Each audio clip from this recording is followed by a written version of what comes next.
Good morning and welcome to another edition of the Astro Weather. It is 1324, not quite in sequence, but kind of close. Anyway, how is everybody?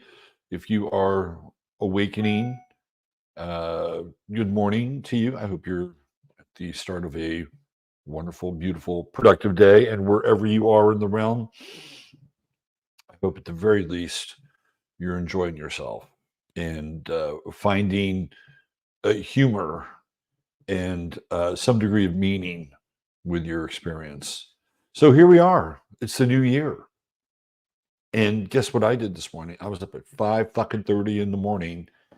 And by 6, I was at the gym. That's right. So I was serious. I was serious yesterday when I said, it's been too long, right? It's been too long since I've neglected my body in a much more direct fashion. So I was up and at 'em at the gym, and it was interesting to see how many quote unquote old heads were at the gym this morning. It was like all the old roosters and hens were out there doing their best to stay in the game. Props to them. And just it, usually I like to work out in the afternoon. That's when my sort of my highest amount of energy for me has always been available. But based on my schedule and doing readings and having a panoply of people from all over the place with different time zones, this is it. It's the only time that I think I can really squeeze it in. And today was a good test day because I had to realize how long it took me to get to the gym, which is a lot less longer than it was when I was living in Fredericksburg. And then the ride back and getting prepped for the show. So we're working out the dynamics, but we're off and running here. And it's like one of the things that I've come to figure out by doing this on a daily basis is that you got to walk your talk, right? Like if you don't walk your talk, then it doesn't mean squawk. I just made that up. Um, so yeah. Plus, you look around at people and you're like, fuck, do I want to look like that in 10 years? Right. And the answer is unequivocally no, right? No. So put the work in now so you don't look like that then, right? We're going to do our best to assuage Saturn to the best of our abilities. So here I am, taking care of all the business. And I'm ready to go. I'm ready to give you the weather. All right, let's see, who do we have here? Saturn's return to the gym. You got that right, Joe.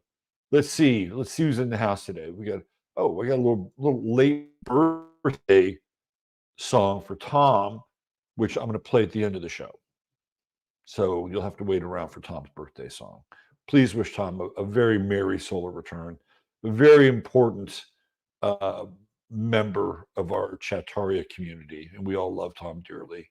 So if you haven't wished him a happy solar return, please do that now. There's my man, DJ MC, first in the house. Pedrita Pebbles. Hello, Pedrita. Liddy Lou's here. Liddy Lou, we got to come up and see you in McKinney, Texas one of these days.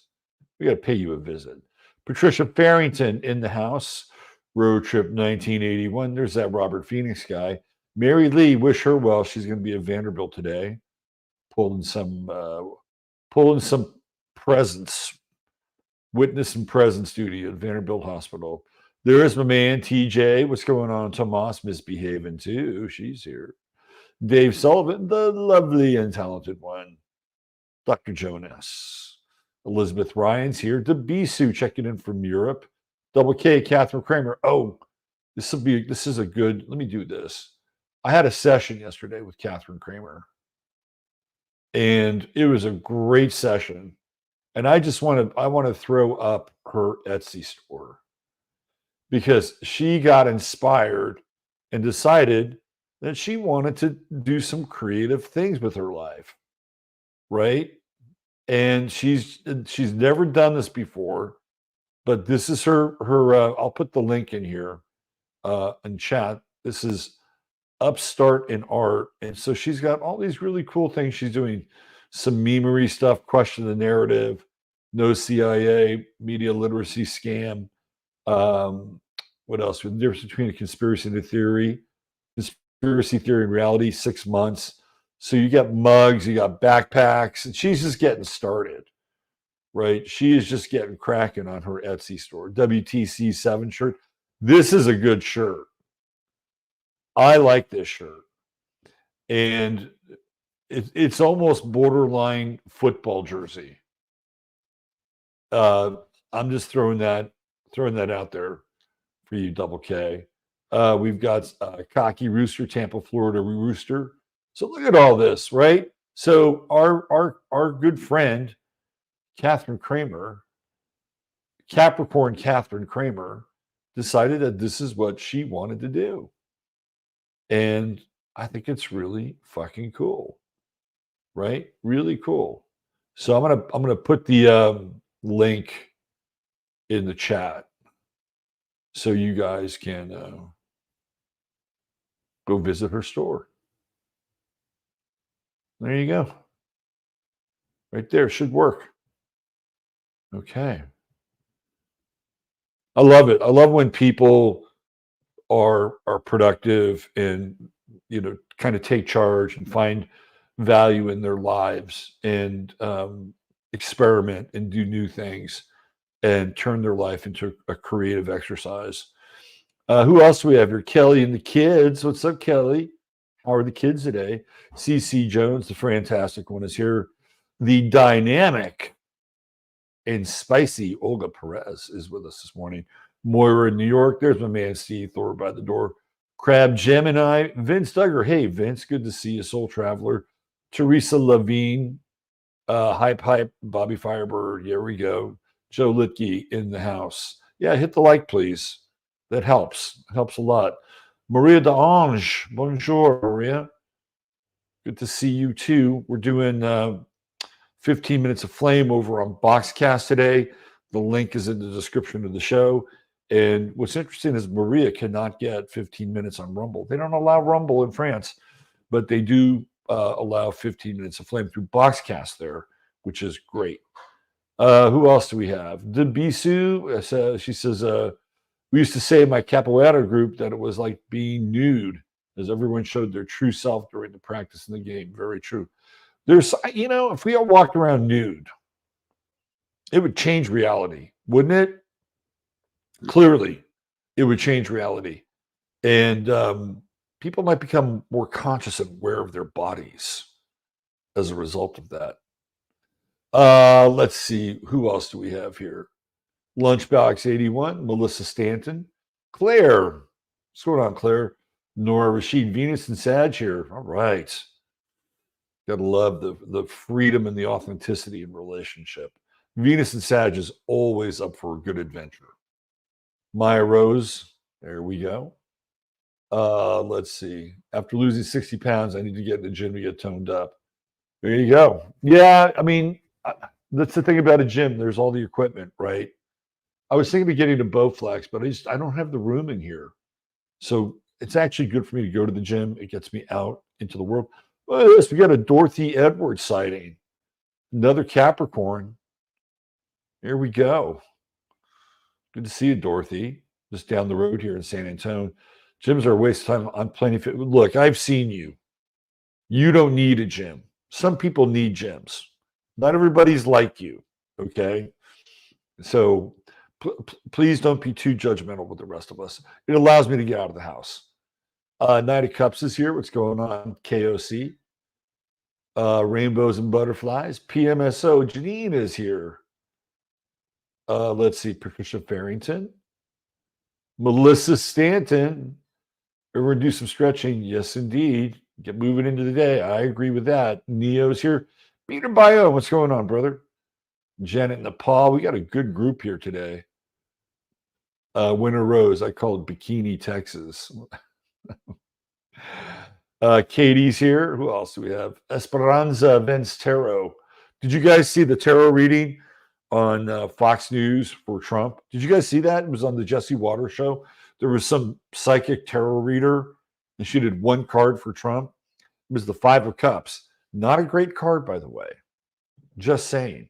And that was it. Just one card for Trump. And I don't think she was a Democrat. Regina Poole. Regina Poole sighting. What's happening? Let's see. Robert, yeah, what? Yeah, I'm just thrilled that you got this Etsy store up, and we came up with some really good ideas yesterday. I can't let them out of the bag though. That's part of the process of creation. Yeah, creatives back to work. I agree with that. We all think, oh, let's bring back these jobs. Let's bring back the jobs. Let's bring back. No, we are it, right? We're it. We have to bootstrap this thing from the ground up. Let's see who else we have here. Miko's here. Got a good group. Terry Catterley, Harriet Bowie. What's going on here? Leah Reynolds, not Edwards. Leah Reynolds. Hi, Leah. I think we're just about caught up here.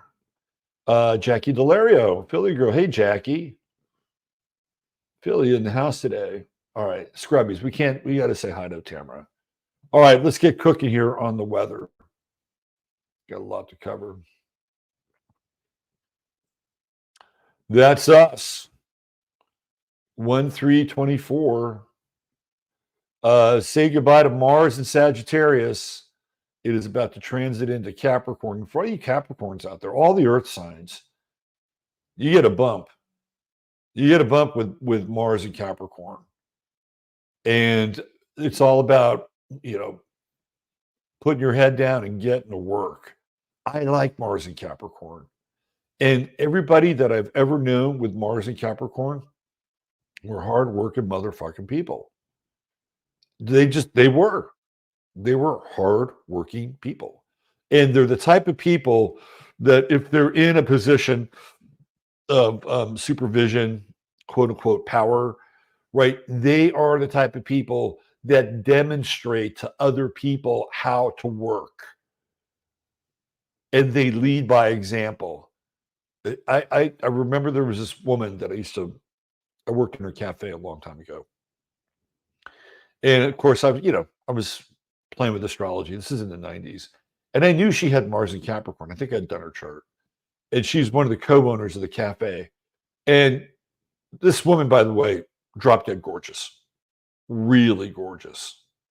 I think she was a mother of two, but just drop dead gorgeous. Her and her husband, they ran this cafe in Oakland called Gaylord's. And she had Mars and Capricorn. And that woman worked her fucking ass off. Of course, she's the owner of the business, so she has to be able to demonstrate and set a tone for everybody else. I mean, that's the way hierarchies work. But I'll never forget that. I'll never forget that demonstration of Mars and Capricorn. So today, Mars and Sagittarius, we still got that wild-ass Mars-Neptune square. I'm going to talk a little bit about that on 15 Minutes of Flame, where it feels like things are getting inflamed now in the Middle East, right? We had the execution in southern Lebanon of some Hezbollah leadership. And then apparently they decided that they were going to fire some missiles, some low-range missiles at Soleimani's grave. Right? You remember Soleimani? He was the general that they tricked into a meeting and was killed. That guy who was actually more of an ally to the West than he wasn't. Right? So that's desecration. And that's Mars-Neptune square right there. I mean, so they're doing everything they can to, poke the nest and create a holy war, right? This is Crusades energy. Mars and Sagittarius has been, we can just look at the evolution of Mars and Sagittarius and what we've seen in the Middle East, and specifically with Gaza, Israel. And yesterday was one of those pump up the volume days. And today, the backlash, I think, will be very intense, right? Like they decided, okay, well, we've done enough destruction in Gaza for now. Let's expand the war theater a little bit and poke the bear. And Netanyahu is he's in legal trouble and has been for a while. And as long as there's a protracted conflict, Netanyahu seems to retain his position and stay in power. So this Mars-Neptune square on a much larger level is very intense, right? Neptune Pisces is also connected to petroleum and oil and gas. And a little known news item yesterday was that Saudi Arabia joined BRICS, right? And this is not what you want to hear, but you'll see it with this Mars late degree Sagittarius square Neptune. And that is not good for the US dollar, right? Everything that Henry Kissinger and Richard Nixon did to essentially keep the dollar afloat by making sure that it was the reserve currency for the rest of the world. So if you went to Saudi Arabia, you wanted to buy oil, you had to exchange into dollars. That's coming to an end. And that is going to have a reverberation and a ripple effect with the rest of the economy. What it looks like and how it looks and when it looks, I can't tell you. But yesterday was the day that Saudi Arabia decided that they wanted to become a member of BRICS. And we've got that Mars-Neptune square. Remember, Neptune rules petroleum, gas, oil, etc. The good news is that we're at a level of peak production that we really haven't seen since sort of the height of that during the Trump era. So it's weird, right? Like it's a very weird scenario that the petroleum people have figured out how to drill at peak efficiency.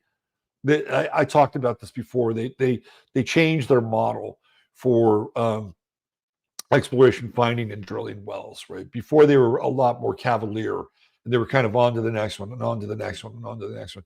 And now what they're doing is they're maximizing the output from the pre-existing leases.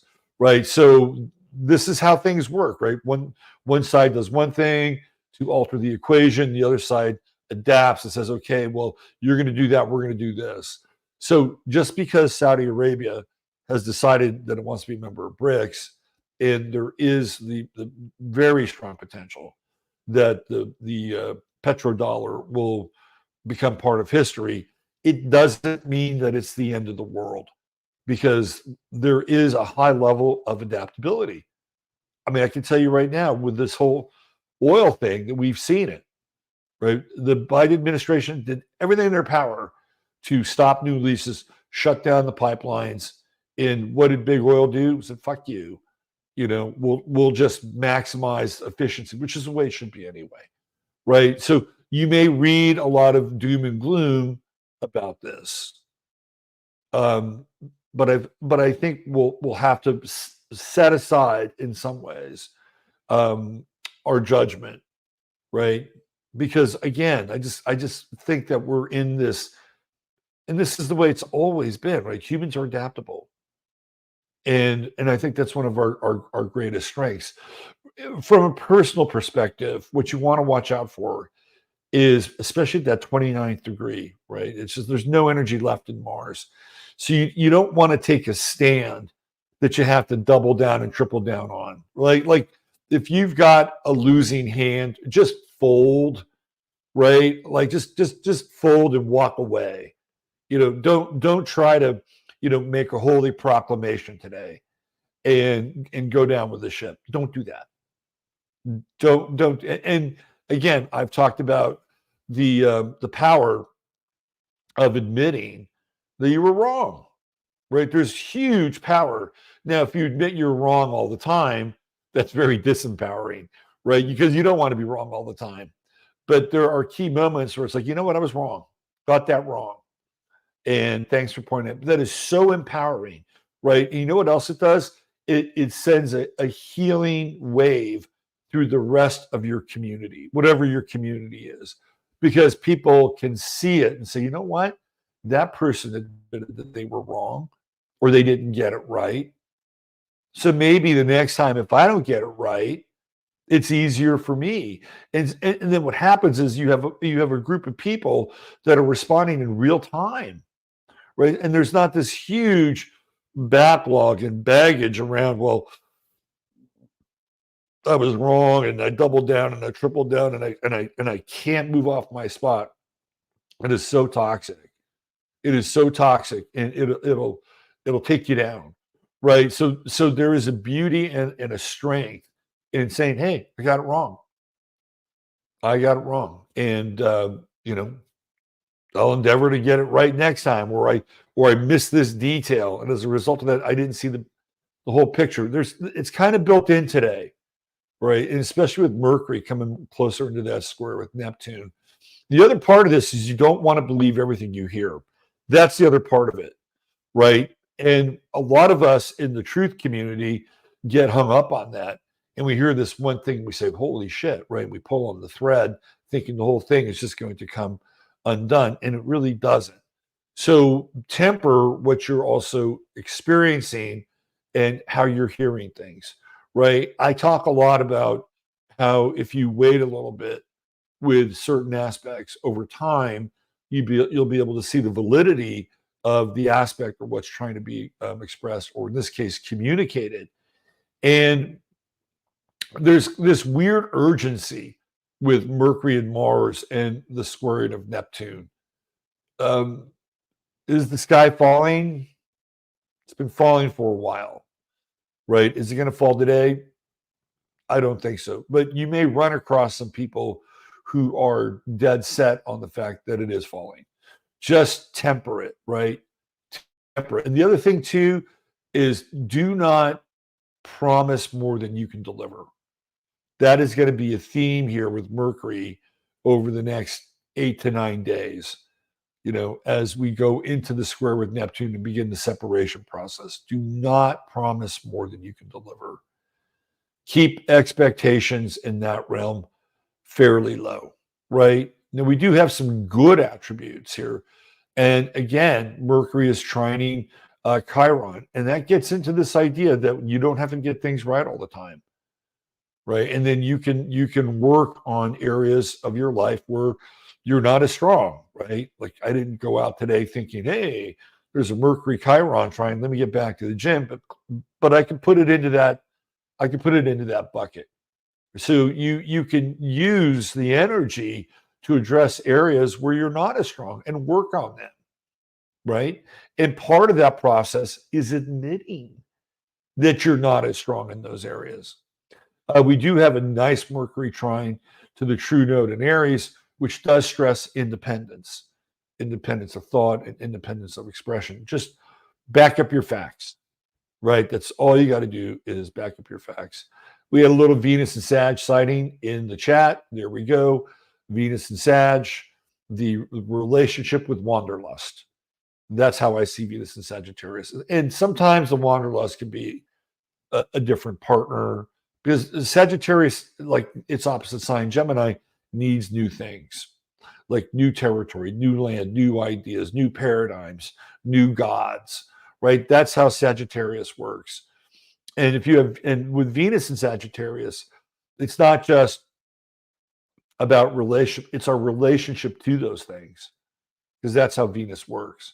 So early degrees, right? First degrees, first decan, people are looking at their relationship with this idea of faith or gnosis, or, whatever connects you to some kind of spiritual platform in your life that allows you to go out into the world thinking that, hey, I'm not alone, right? I am not alone. I am a divine being with a divine force that created the entire cosmos and everything in it from top to bottom, good and bad, theoretically, right? It's all part of the creation. And you're a part of that. Think of the power that's associated with that. That's pretty big stuff when you think about it, right?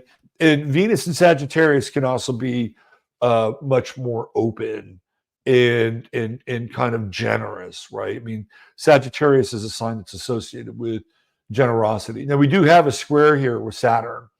So the terms and conditions of the things that we're talking about are important, right? Like, yeah, there's expansion. Yeah, it's like, what's our relationship to the things that give us greater meaning and philosophical context in our life? But with the square with Saturn, we want to keep it grounded. As the Native Americans once supposedly said, does it grow corn? Right? That's the Venus Saturn square.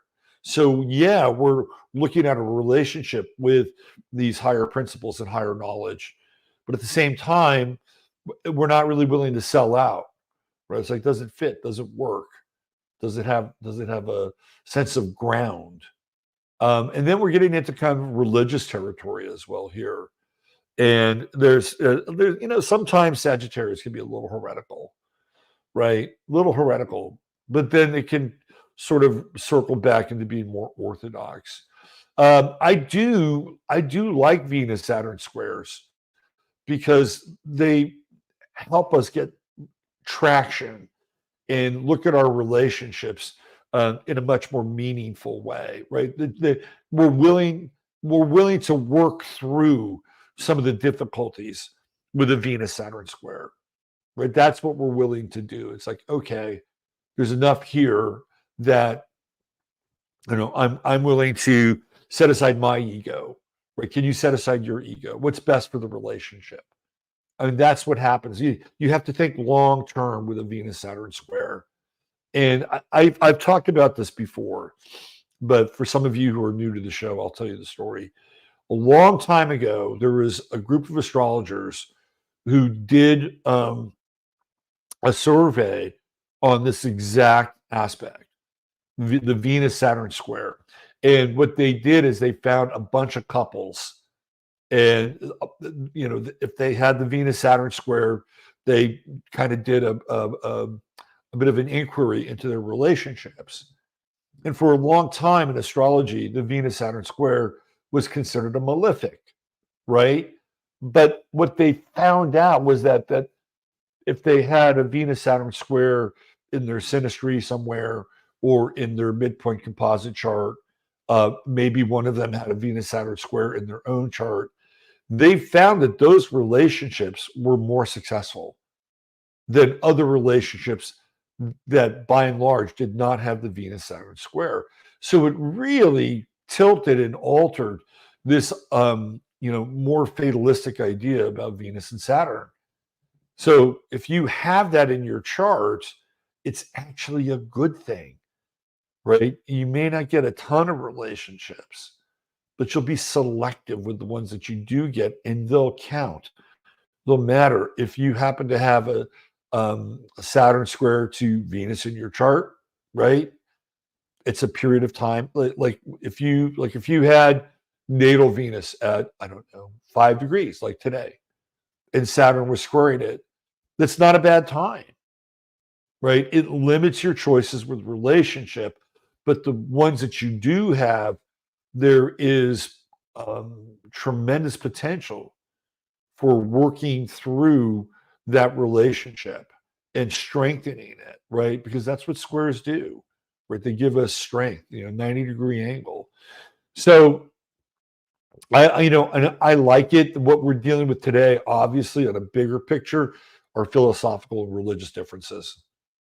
And I think with these last degrees of Neptune and Pisces, that's what we're going to be going through. You can almost see the tripartite God here of the three Abrahamic religions, right? They're all part of the trident. They're all part of Neptune's trident. Judaism, Christianity, Islam, and they're very different, but at the same time, theoretically, they all come from the same area of the world, and there are some principles that coexist in all three of those faiths, right? They're not all the same, but you can see them. They can be represented easily within the tripartite God of Neptune's scepter. We have the sun at 12 Capricorn, and it's just going to get more and more interesting as it starts to go into a closer trine with Uranus. So we're talking about innovation.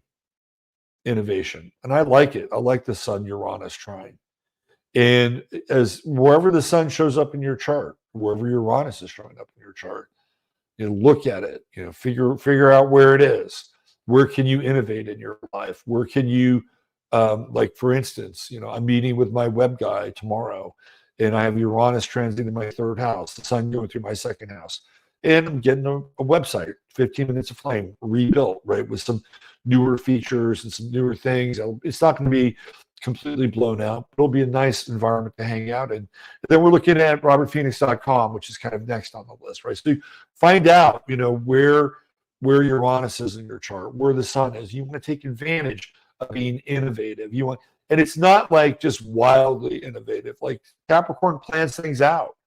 That's the nature of Capricorn. So we have the best of both worlds here with Uranus, which is on the other side of Saturn, and it represents revolution and creativity and innovation and destruction.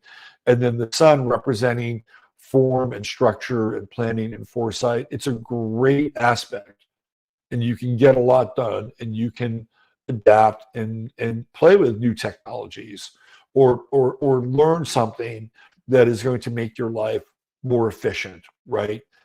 So I like this aspect a lot. And we've got about 7 days worth of it through the sun, and then a separation phase, roughly about 4 or 5 days. So you got about a week, maybe 10 days, 11 days of bringing some innovation into your life, breaking up patterns. See, this is when you can break up patterns and they don't have to be painful. It's kind of like life works with you. Like, this is the beauty of astrology. It's like you lean into it and life works with you. If there's a challenge, you work with the challenge. And if there's heavy lifting involved, well, do some heavy lifting, right? Or if you have to reroute and take an easier path or one with more flow, that's available too. That's the beauty of astrology, right? It's really a celestial map to your life. So here we have the moon in Libra. And what's interesting is we have this nice little sextile with Venus today. So again, understanding whoever it is you're relating with is a bit easier. The moon in Libra is fair, wants to find common ground, doesn't really want to take advantage of people. It's like, you get yours, I get mine, and hey, we're both happy here, right? When that balance gets upset, that's when the moon in Libra, can be a bit churlish and can be kind of manipulative in some ways to get what it wants, right? So balance is the key. And we will be dealing with the moon on the south node coming up here. So we'll revisit that tomorrow. We'll have a discussion about that. Some squares going on. We got a sun moon square. So again, with the square, you're Capricorn's all business, right? It's all business. And Libra is more leisure and pleasure. So I would say get your work done and out of the way so that at the end of the day, you don't feel guilty about doing whatever you need to do. And if you're in another part of the world where most of your day is done anyway, maybe you squeeze in a little more work time and don't beat yourself up for relaxing. We do also have a square going on here with Mars, right? Because Mars is almost theoretically in Capricorn. So Mars moon square, that's kind of passionate, actually, right? And it kind of leans into this whole doubling down effect. Just keep your eyes on that, because that Mars Neptune square can be kind of inflamed, especially if you're standing up for somebody else, right? Because the moon in Libra, again, balanced and fair. Pick your battles. That's all I'm saying. Pick your battles. Let's see. I really like this Venus is starting to come more into this trine with Chiron. And I just like it in terms of being able to be kind of more vulnerable and kind of more present in relationships, right? Like, you don't have to be perfect, and other people can pick up on that as well, right? It's also very helpful in kind of understanding where there is some vulnerability, and asking. It's always good to ask, do you need a hand? Right? Do you need a hand? Can I help you out with something? And I really do like this Venus trine with Chiron a lot. We got a yod today too, and that's with Venus and the moon and Jupiter. Watch out for spending. It's so easy to go online and just go to Amazon and start clicking, right? Today's one of those days. Today's one of those days where I'm not here to tell you what you want to buy or not buy, but this is one of those days where it's like, what motivated me to buy that today? Why did I get this? Well, you may hold on to it and find out. This is a kind of an odd day for investment, and you may see something that looks like an investment that other people may not see. And I'm not saying you shouldn't do it, right? I'm not saying you shouldn't do it, because there's some interesting things happening. We've got the sun still in trine with Jupiter, although it's separating. Mars is coming in and trining Jupiter. So there's kind of a more aggressive, I need to get this kind of energy. You may strike gold. You may strike gold with the odd, but you may have a number of people saying that you better be careful. It might be fool's gold. Saturn, Jupiter, nice little sextile here. Hard work pays off for opportunity. I like the energy of today. I don't know if I was just like going to the Epstein list in my brain, and if it's going to be published today. I would not be surprised if it's published today with that Mars at 29 Sagittarius. Oh, I forgot. We have this Pluto trine, which is kind of interesting, right? We had this yesterday, a little bit yesterday, this Pluto trine with the moon.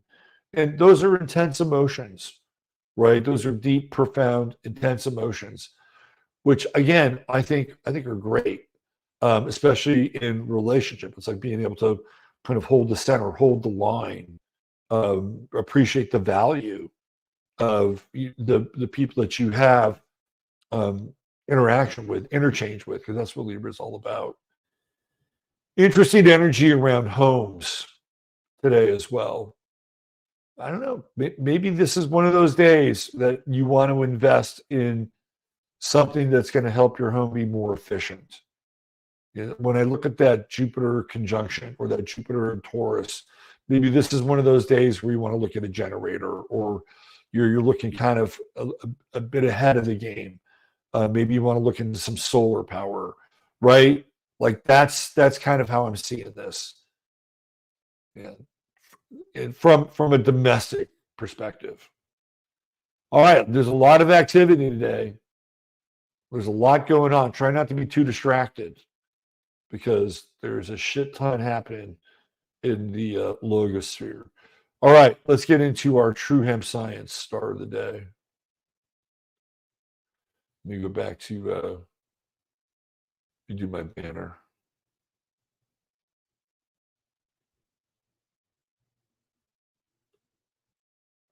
All right. Did you guys see the chart? You saw the chart. All right, let's do this.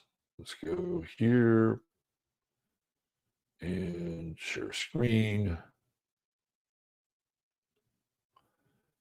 Your True Hemp Science star of the day is Mel Gibson. Mel Gibson is an interesting character, right? I mean, he fucking looks like one of the Three Musketeers. He's a Capricorn. He ages well, right? Like he hasn't really, like Mel still has a fastball. You can tell. The fascinating thing about Mel Gibson, he's born in New York. He lived in Peekskill, New York until the age of 12.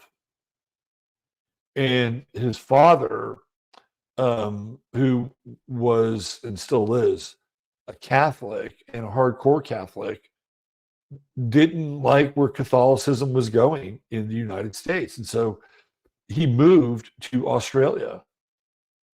And I guess they set up this kind of more hardcore Catholic community in Australia.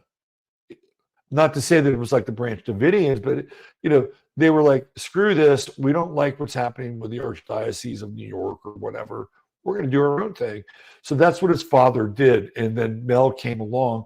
So Mel Gibson was in Australia from like 12 to about 24, 25. And so, theoretically, Mel Gibson could run for president of the United States, right? Because he was born here. And he's got a pretty interesting chart. One of the things that really stuck out to me was Pisces on the midheaven. And, I did my own fact-finding mission about Pisces and Neptune on the midheaven, and, what type of people that we know of in the public sphere have this aspect, right? Oh, and I did this deep dive, and I found that people have either Neptune on the midheaven or Pisces on the midheaven are very creative people. And they tend to be creative in fields that are classically kind of artistic, like opera or uh, orchestral music or playwrights or painters. But you'll see a lot of those types of artists, directors, big artistic energy. And Gibson has it at 24 Pisces. And of course, he is, known for the movie The Passion, right? Which is Piscean, and it's the story of the crucifixion of Jesus. I've never seen The Passion. I need to see The Passion. It's one of those I've seen Scorsese's movie with Willem Dafoe, but I've never seen The Passion. It was like, man, do I really want to sit through like a movie where the guy is like writhing on the cross for most of the movie? Probably wouldn't be a bad thing to watch at a certain point in time. He caught a lot of flack for that movie. It was incredibly successful. Catholics the world over like supported this movie. It made Mel Gibson a very wealthy man. But during that time, he was also accused of being anti-Semitic, which is weird, right? Because I guess there's this undercurrent in The Passion with the Pharisees. So we'll get into that part of Mel Gibson's story, I promise you. What's interesting about his chart is that over here, he has his sun at 12 Capricorn, obviously, because today is the day, conjunct his descendant. And Mel Gibson got married fairly young. I think he got married around 24 and started popping out kids, right? What do we have here? Mars in Scorpio, Saturn conjunct Mars. This is children, fifth house, right? So he had a lot of kids. He became a dad at a fairly early age, like 24 in our society is pretty early, actually. A lot of people wait till later, close to their Saturn return, sometimes after their Saturn return. So you could tell that his values based on his chart were, being activated. Partnership, lots of kids. The weird thing about his partnership is that when he announced that he and his wife, who he had all these kids with, had been divorced, and when they announced the divorce, it was like news to the world, but not news to them. And that's like Venus in the 8th house, where relationships tend to be very secret. And he got involved with that crazy Russian chick, right? Would just turn his world upside down because he was doing what most guys do. Like he was going through some kind of midlife crisis. Who knows what it was? I'd have to go back and look at his chart. But he winds up marrying the crazy Russian chick, has a kid with her. He's building this compound in Central America, and it doesn't go well, right? It just doesn't go well. And he winds up having to pay a lot of money to her. And she's got these phone calls where he's losing his fucking mind because she's got him by the short hairs and is manipulating the shit out of him, right? So it's very interesting that Venus shows up in that way in his chart, like the crazy woman from Russia, and who knows to the depths of what kind of insanity that they were indulging in, right? But even the divorce, which was secret, they've been separated for a while. It was just a public thing, and he works his ass off. That's the one thing about Mel Gibson. He's got that true node in the 6th house.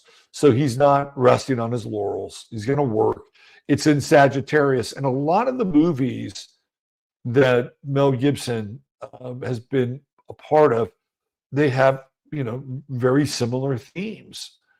Not all of them, but a lot of them do, right? And they have to deal with things like courage and truth and these much broader philosophical ideas, whether it's Braveheart or The Patriot or the personification of Jesus through Jim Caviezel.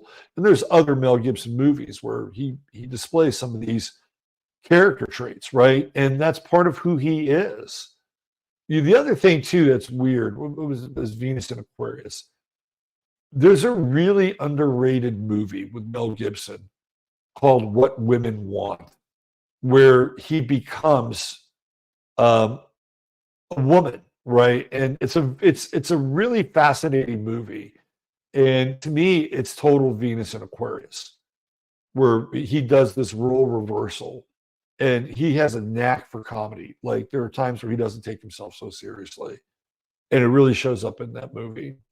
Um, Cancer rising, people that have cancer rising generally tend to have traditional values, right? That's how they evolve. And I think Gibson, for the most part, is one of those people, right? The other thing too is this relationship with foreign cultures, which he has. And when he did Apocalypto, he spent a lot of time in Mexico. And again, that's a foreign culture.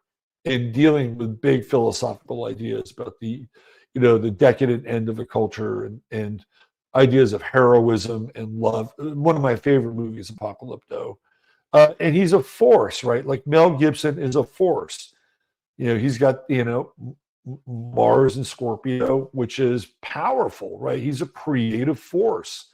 And you throw that Saturn in there, and that's something that he's going to have for a long time, right? The guy will be, creative, and as a Capricorn, well into. He's born in '56, so he's a monkey, right? And apparently he's a joker. He's a total joker. Like on the set of movies, he's always practical joking people. But this guy's got a lot of creative juice and he'll have it for a while. And, he with Uranus in the first house, even though it's ingressing into the second, he's a bit of a rebel, right? He's a rebel, but he's able to make it work. He's able to have innovative ideas and have enough. Like, I just think I've seen videos of him directing Apocalypto, and he's like totally into it, right? He's like kind of manic and expressive, and it takes that kind of drive, that kind of intensity to make these projects actually work, right? I think he's a really interesting character, and again, most of his planets are below the horizon, so he is dealing with the cultivation of personal values, and he's got that Jupiter-Pluto conjunction, which can bring great wealth into his life, right? But on the other hand, he could get mixed up with a nutty broad from Russia and wind up losing a lot of that great wealth. Where'd we go? Come back here. This does this every now and then. Okay, so he's interesting, right? He's very interesting. He's got that moon in Libra as well. And he's really looking for a harmonious domestic situation. The worst thing he could have done was create drama and tension with the crazy Russian mother, right? That's not what you want with the moon in Libra in your fourth house. Now, Mel Gibson, I'm getting close to I'm really going long today. So Mel Gibson, one of his most notorious acts was when he was pulled over by a cop, I think in Malibu, and he was drunk and kind of went on a quote unquote anti-Semitic rant. So what I did is I actually looked at that day. So he got pulled over on Friday, July 26th. So he started partying on Thursday at 2:36 a.m. Malibu. And Mercury was retrograde in Cancer. And when he got pulled over, it was in his first house. Right? So what does he do? He starts just, I don't think it was classically anti-Semitic, right? Like he wasn't calling for a final solution, but clearly he had been jousting with like the ADL and the JDL and all these people for a while as a result of the movie The Passion of Christ. And so he has this Mercury retrograde. He gets pulled over, right? He stayed out too late, had too many drinks, And then there's this Sun-Neptune conjunction going on. Transiting Neptune is in Aquarius. It's in his 8th house. It's been there for a while. And boom, we got a Sun-Neptune opposition, Sun-Venus opposition. He gets into legal trouble, right? It illuminates, the Sun illuminates in a lot of ways his feelings about certain things, right? Boom. But to me, this Mercury retrograde in Cancer that's the culprit. And, you go back. So this is when he gets busted. Go back another 10 minutes, right? Maybe 20 minutes when he leaves the bar. And that's when Mercury is much closer to his ascendant. So, Mel, you probably should have called a park service. Just saying. Transiting Mars was on top of his Pluto and Jupiter, and Mars and Virgo. Now you're having a face-to-face with the Sanhedrin, right? That's Mars and Virgo. You're going to get judgment, and there's going to be money involved. It's interesting. When Mel Gibson did The Patriot, which was they did it in the South, so I think Virginia or somewhere in the South. Very quietly, this goes back to Moon in Libra. Very quietly, Mel Gibson donated money to this place that was kind of a shelter for women who were abused or had a kid and didn't know where to go. He gave enough money to this place so they could actually finish it, build it out. And, I don't know what prompted him to do that. Maybe it was his Moon in Libra. But here we go. The South Node is really creeping up on his Moon in Libra, hitting his IC, and that South Node is in Virgo. And what do we get? Judgment. Judgment, judgment, judgment. True Node is in Pisces at that time. So we're dealing with things like inebriation, sobriety. Mel probably would have been a better option, but who knows what was going on in his life. But all these Virgo planets are just lined up, right? Like it is the Sanhedrin in the 3rd house. And it was a messy situation for him. Really messy situation. So yeah, there you go. The culprit is really, I have this theory that he was targeted. That's just my theory. I could be completely wrong, but he was targeted. And maybe something happened at one of the stops along the way at one of his watering holes. Maybe he was slipped, something into one of his cocktails, which made him a bit more loquacious than perhaps he had been at other times, right? I'm just throwing it out there. Because once you're somebody at that level and you have such a high profile, there can be a real target on your back. But I just wanted to look at this, and to me, the real culprit is this Mercury retrograde. And then, of course, all the ensuing judgment down here. And Mel, sobriety probably would have been a better course of action. All right, that's your True Hemp Science star of the day, Mr. Mel Gibson. And True Hemp Science, of course, is the sponsor of the show. And all you got to do is go to truehempscience.com and spend $100 or more. Type in 15MINS, and you will get free goodies with your order.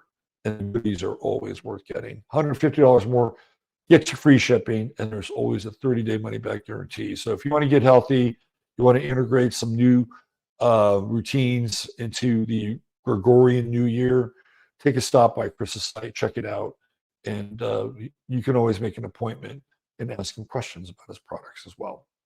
All right, that's it. I am running behind super long today, but we'll be over on 15 minutes of flame. Got to get over there, set everything up, arrange the chairs, make sure the light's on. We got plenty of coffee for everybody. Thanks for being here. We'll see you back here tomorrow, 8 a.m. Central Standard Time. Hit the like button. We're close to 14,000 people. Let's get it there. Let's get it there by the end of the year. All right, take care. Bye for now.